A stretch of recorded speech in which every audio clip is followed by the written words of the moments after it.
Hello everyone, welcome to विद्या नीर classes. जैसे कि आप सबको पता है, हमारी ये सीरीज़ चल रही है जहाँ पे हम एमसीक्यूज़ को सॉल्व कर रहे हैं। लास्ट वीडियो तक हमने पॉलिटी के सारे कवर किए थे, जितने भी इंपॉर्टेंट टॉपिक्स हैं जैसे parliament, state government, local government, amendment, constitution, उन सबको हमने ऑलमोस्ट कवर किया था। आज हम स्टार्ट कर रहे हैं हिस्ट्री से। पहले क्वेश्चन पे आते हैं। पहला क्वेश्चन है, in context with charter act of 1813 which of the following statements are correct. तो चार्टर एक्ट 1813 से लेके इनमें से कौन सी स्टेटमेंट सही है, एक एक करके देखते हैं। पहली स्टेटमेंट है, the trade monopoly of company in India was ended. यहाँ पे कौन सी कंपनी की बात हो रही है? ईस्ट इंडिया कंपनी की। तो चार्टर एक्ट के बाद जो उनकी मोनोपोली थी ट्रेड के ऊपर, वो ख़त्म हो गई थी। ये स्टेटमेंट सही है। Second, the company enjoyed the exclusive trade with China. सो ये स्टेटमेंट भी सही है। इस एक्ट के बाद जो उनके एक्सक्लूसिव राइट थे ट्रेड के ऊपर, वो किसके साथ रह गए थे? एक तो ट्रेड विद चाइना और दूसरा ट्रेड इन टी। ठीक है, इन दोनों के ऊपर उनका एक्सक्लूसिव राइट था। थर्ड स्टेटमेंट पे आते हैं, the governance of India transferred in hands of British government. तो अभी भी जो गवर्नेंस थी, जो एडमिनिस्ट्रेशन थी इंडिया की, और जो रेवेन्यू था, वो अभी किसके पास था? कंपनी के पास। तो ये स्टेटमेंट गलत है। तो सही ऑप्शन क्या होगा? 1 और 2। ठीक है, C is the right option. अब नेक्स्ट क्वेश्चन पे आते हैं। Consider the following statements. तो स्टेटमेंट्स देखते हैं। The railway as means of transport in Britain begin in the same year as was introduced in India. तो क्या बोला यहाँ पे कि जो रेलवे थी वो सेम उस ईयर में स्टार्ट हुई ब्रिटेन में, जिस ईयर में इंडिया में स्टार्ट हुई। ब्रिटेन में रेलवे स्टार्ट हो गई थी 1814 में, और इंडिया में ये स्टार्ट हुई आके 1853 में। ठीक है, जो पहली ट्रेन चली थी इंडिया में बॉम्बे से लेके थाने तक। तो ये स्टेटमेंट गलत है, दोनों सेम ईयर में नहीं स्टार्ट हुई थी। नेक्स्ट है, the railway was introduced in India under the regime of Lord Dalhousie. सो ये स्टेटमेंट सही है। जब लॉर्ड डलहौजी का टेन्योर चल रहा था, उसी दौरान इंडिया में रेलवेज इंट्रोड्यूस हुई थी। सो करेक्ट ऑप्शन क्या होगा? ओनली 2। ठीक है, B is the correct option. Next question पे आते हैं। Consider the following statements. इसमें भी स्टेटमेंट्स दिए हैं, पहली पढ़ते हैं। The civil service was brought into existence by Lord Cornwallis। तो ये ऑप्शन भी सही है। लॉर्ड कॉर्नवालिस को father of Indian administrative service भी बोला जाता है। नेक्स्ट है, Warren Hasting supported the rising corruption in the civil service. So ये ऑप्शन गलत है। रॉबर्ट क्लाइव ने और वारन हास्टिंग, ये दोनों ने प्रॉपर कोशिश की थी करप्शन कम से कम हो सके सिविल सर्विस में। तो सही ऑप्शन क्या होगा? सिर्फ 1। ठीक है, 1 ओनली। नेक्स्ट क्वेश्चन पे आते हैं। Which of the following statements about the Raja Ram Mohan Roy is not correct. हमने कौन सी स्टेटमेंट बतानी है जो करेक्ट नहीं है, मतलब जो गलत है। अब राजा राम मोहन राय एक इंडियन रिफॉर्मर रहे हैं। ठीक है, ब्रह्मो समाज की स्थापना भी इन्होंने की थी। अब स्टेटमेंट पढ़ते हैं। पहली है, he had a great love for a traditional philosophical system which is true. ठीक है, वेदांता को लेके उनमें काफ़ी ज़्यादा इंटरेस्ट था। ये स्टेटमेंट सही है। नेक्स्ट आते हैं, he did not support the industrial revolution. ऐसा नहीं है, मॉडर्नाइजेशन को, इंडस्ट्रियलाइजेशन को उनकी पूरी सपोर्ट थी। सो ये ऑप्शन भी मतलब स्टेटमेंट गलत है। हमने वो चूज़ करनी है जो गलत है। करेक्ट आंसर क्या होगा? बी। बाकी भी देख लेते हैं। ही advocated the rationalism and scientific approach. ये स्टेटमेंट भी सही है। उनका पूरा सपोर्ट था, साइंटिफिक टेम्पर के थे वो। ठीक है, रैशनल थिंकिंग रखते थे। नेक्स्ट है, he was against the idol worship. Idol worship के अगेंस्ट उन्होंने कभी कोई स्टेप नहीं लिया, ना ही कोई बात बोली। तो करेक्ट ऑप्शन क्या होगा? बी। नेक्स्ट आते हैं, which of the following pairs is are correct.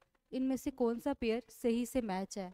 अगर आपने 1857 की रिवॉल्ट पढ़ा होगा, ठीक है, उसके ये लीडर्स के नाम हैं और उनको किसके साथ मैच किया हुआ है? सेंटर्स के साथ। वो इंपॉर्टेंट सेंटर जहाँ पे 1857 का रिवॉल्ट हुआ था। पहला देखते हैं, बेगम हजरत महल। तो इनका सेंटर क्या था? लखनऊ। तो ये ऑप्शन गलत है। ठीक है, ये करेक्ट मैच नहीं है। नेक्स्ट है, रानी लक्ष्मीबाई। तो इनका सेंटर क्या था? झांसी। ये करेक्टली मैच है। नेक्स्ट है, नाना साहिब, ये कानपुर से लड़े थे। और नेक्स्ट है, कुंवर सिंह, इनका सेंटर कौन सा था? जगदीशपुर, बिहार। हमने वो चूज करना है जो करेक्ट है। तो करेक्ट क्या होगा? रानी लक्ष्मीबाई, झांसी से। B option. नेक्स्ट पे आते हैं। Which of the following rulers help the British in suppressing the revolt of 1857। तो यहाँ पे क्या पूछा है? इनमें से कौन से ऐसे रूलर थे जिन्होंने ब्रिटिश को हेल्प किया था ये हम कह सकते हैं जिन्होंने इंडियन लीडर्स का साथ नहीं दिया था, उनको सपोर्ट नहीं किया था। वो किसके लिए लॉयल रहे थे? ब्रिटिश के लिए। पहला राजा ऑफ जोधपुर, ये भी लॉयल रहे। दूसरा सिंधी ऑफ ग्वालियर, इन्होंने भी ब्रिटिश को सपोर्ट किया था। और तीसरा ऑप्शन में दिया होलकर ऑफ इंदौर, इन्होंने भी ब्रिटिश को सपोर्ट किया था। इनके अलावा जो पटियाला के रूलर थे, जो कश्मीर के रूलर थे और जो बड़े बड़े ज़मींदार थे, उन्होंने भी किसको सपोर्ट किया था? ब्रिटिश को। तो सही ऑप्शन क्या होगा? 1, 2 एंड 3। ठीक है, डी ऑप्शन। नेक्स्ट आते हैं, consider the following statements regarding the changes in the army after 1858। तो 1857 के बाद ब्रिटिश गवर्नमेंट ने काफ़ी चेंजेस लाई थी आर्मी में। एक बार स्टेटमेंट देखते हैं। पहली स्टेटमेंट क्या है? The east India companies European forces were merged with the crown troops. तो ये स्टेटमेंट सही है, उन्होंने यूरोपियन फोर्सेस को किसके साथ मर्ज कर दिया था? क्राउन ट्रूप्स के साथ। नेक्स्ट है, the European troops were appointed in the key geographical and military positions. उन्होंने क्या किया था? जितने भी इंपॉर्टेंट जोग्राफिकल एरियाज थे और जितने भी इंपॉर्टेंट मिलिट्री की पोजीशंस थी, वहाँ पे किसको अपॉइंट किया था? यूरोपियन ट्रूप्स को। ठीक है, वहाँ पे कोई भी इंडियन आर्मी का पर्सन नहीं था। दोनों ही ऑप्शन सही हैं, तो सही आंसर क्या होगा? Both 1 and 2। Next 8th question पे आते हैं। Which of the following was founder member of the Indian National Congress. तो इंडियन नेशनल कांग्रेस के जो फाउंडिंग मेंबर थे वो कौन है? इनमें से एओ ह्यूम। इसके अलावा दादा भाई नौरोजी का भी एक इंपॉर्टेंट रोल था in formation of INC, Indian National Congress. ठीक है, नेक्स्ट क्वेश्चन पे आते हैं। Which of the following act is known as the Morley Minto reforms. तो जो ये मॉर्ली मिंटो रिफॉर्म्स है, दूसरा इनको किस नाम से जाना जाता है? Indian Council Act of 99। ठीक है, Indian Council Act 99। Option B is the right answer. Next question पे आते हैं। The two wings of Congress were reunited in 1916 during. अब ये टू विंग्स कौन से हैं कांग्रेस के? जब सूरत स्प्लिट हुआ था, दो कौन से बन गए थे? एक मॉडरेट और दूसरे एक्सट्रीमिस्ट। ये दोबारा से कब रीयूनाइट हुए थे? इन लखनऊ सेशन। तो राइट आंसर क्या होगा? ए, ऑप्शन ए। नेक्स्ट क्वेश्चन है, विच of the following leaders has founded the home rule league. अब ये जो होम रूल लीग है, ये दो इंपॉर्टेंट, ठीक है, दो लीग्स बनी थी। एक जो तिलक ने बनाई थी और दूसरी एनी बीसेंट और सुब्रमण्यम ने। ठीक है, इनकी लीग कम स्टेट्स में थी बट ज़्यादा स्ट्रॉन्ग थी। इनकी जो लीग थी वो ज़्यादा स्टेट्स में इनके सेंटर बने थे, बट वो इनकी लीग से थोड़ी इनकी लीग ज़्यादा स्ट्रॉन्ग थी, इनकी लीग थोड़ी वीक थी। ठीक है, इनके कंपैरिजन में कम स्ट्रॉन्ग थी। तो राइट आंसर क्या होगा? ठीक है, all of the above, 1, 2 and 3। इन दोनों की एक अलग से लीग थी और इनकी पर्सनल थी अलग से। नेक्स्ट क्वेश्चन पे आते हैं। द पॉपुलर शौक Jallianwala Bagh Masekar was expressed and renounced his knighthood in protest of। अभी जलियांवाला बाग, ठीक है, जो 1919 में, जिसको जलियांवाला बाग हत्याकांड के नाम से भी जाना जाता है, क्या हुआ था? जब ये इंसिडेंट हुआ उसके बाद जो इंडियन लीडर्स थे, उन्होंने अपना अपना रिएक्शन दिया। अब उस रिएक्शन में ऐसे कौन से पर्सन हैं जिन्होंने अपना टाइटल, ये नाइटहुड, वापस कर दिया, रिजेक्ट कर दिया? तो वो कौन थे? Rabindranath Tagore. Option D. Next question पे आते हैं। The greatest Portuguese governor who led the real foundation. ठीक है, यहाँ पे ध्यान देना, कभी क्वेश्चन ऐसे भी आ सकता है। The greatest Portuguese governor who led the foundation. Real foundation किसने स्थापित की थी और सिर्फ फाउंडेशन किसने स्थापित की? ये अलग अलग क्वेश्चन है। ठीक है, यहाँ पे क्या पूछा हुआ है? रियल फाउंडर कौन थे इंडिया में? तो correct answer is Alfonso de Albuquerque, option C.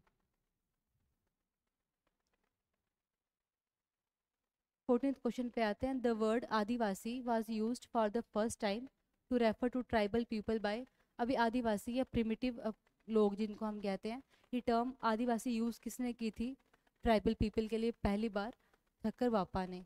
Option B. इसके अलावा जैसे दलित समाज के लिए हरिजन वर्ड किसने यूज़ किया था? ठीक है, तब आंसर होता महात्मा गांधी। यहाँ पे ऑप्शन होगा ऑप्शन बी। नेक्स्ट क्वेश्चन पे आते हैं। Who among the following was not a member of cabinet mission. तो जो ये कैबिनेट मिशन आया था, इसमें ब्रिटिश पार्लियामेंट के या ब्रिटिश कैबिनेट के 3 मिनिस्टर थे, ऐसे याद कर लेना। ALC अलेक्जेंडर, दूसरे थे लॉरेंस और तीसरे थे क्रिप्स। ऑप्शन देखते हैं। क्रिप्स भी थे, सर स्टैफर्ड क्रिप्स, दूसरे A.V. अलेक्जेंडर, ये भी हमने अभी पढ़ा। रेड क्लिफ इसके मेंबर नहीं थे, ये बाद में एक बाउंड्री मिशन आया था उसके ये मेंबर थे। और थर्ड मेंबर कौन थे कैबिनेट मिशन के? लॉरेंस। यहाँ पे पूछा है मेंबर कौन नहीं थे, राइट आंसर क्या होगा? Radcliffe, answer C, option C. Next question पे आते हैं। Which of the following poet had said that the battle of Plassey was a night of eternal gloom? तो जो बैटल की प्लासी की लड़ाई थी उसको as night of eternal gloom, इस नाम से किसने मतलब किसने रेफर किया था? पोइट का नाम था Navin Chandra Sen. Option A is the right answer. Next question पे आते हैं। द क्विट इंडिया मूवमेंट, या जिसको भारत छोड़ो आंदोलन के नाम से भी जाना जाता है, वाज लॉन्च्ड इन, तो इसका सही आंसर क्या होगा? कब लॉन्च हुई थी ये movement? 1942। C is the right answer. अब नेक्स्ट क्वेश्चन पे आते हैं। Which leader presided over the Lahore session of Indian National Congress in 1929? यहाँ पे क्या पूछा है? कौन से लीडर ने प्रिसाइड की थी, या कौन से लीडर प्रेसिडेंट थे कहाँ पे? लाहौर सेशन में। कब हुई थी ये सेशन? 1929 में।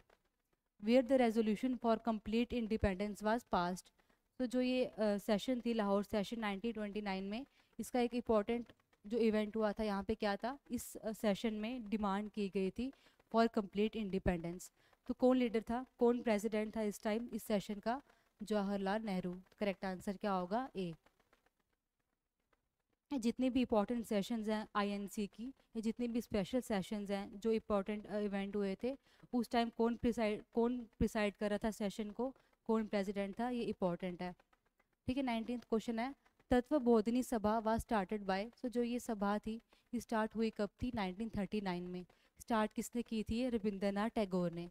और जो इनका मेन एम था इस सभा को स्टार्ट करने का, वो था राजा राम मोहन राय के आइडियाज़ को, ठीक है, राजा राम मोहन राय के आइडियाज़ को स्प्रेड करना। आज के लास्ट क्वेश्चन पे आते हैं। Which of the following was were founded the Indian Association in 1876 in Bengal? तो जो इंडियन एसोसिएशन थी ये किसने फाउंड, कौन थे इनके फाउंडर? सुरेंद्र नाथ, और दूसरे थे आनंद मोहन बोस। करेक्ट आंसर क्या होगा? 1 एंड 3 ऑप्शन। ठीक है, option A is the right answer. तो this was all for today. आज हमने 20 क्वेश्चंस कवर किए हैं। नेक्स्ट वीडियो में हम मॉडर्न हिस्ट्री के आगे और क्वेश्चन लेंगे। पीडीएफ आपको टेलीग्राम पे मिल जाएगी। स्टे अपडेटेड नेक्स्ट लेक्चर के लिए। Thank you.